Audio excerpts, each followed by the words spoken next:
is to understand the aspect of the international system. Any system is made up of various parts, various components, which when they've been put together, they create a coherent whole. And this kind of system operates within the framework of what we call an environment.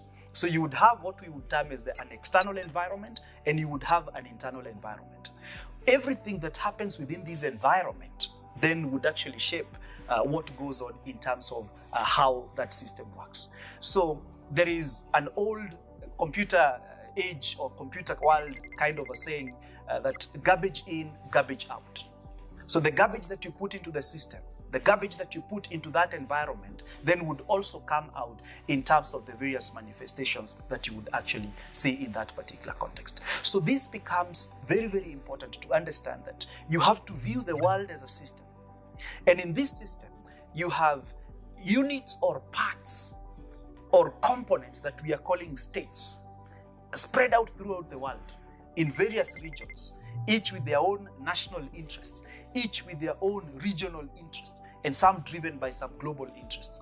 There are those that are willing to cooperate, where there are those that are not willing to cooperate. So you would have to kind of balance this kind of a system.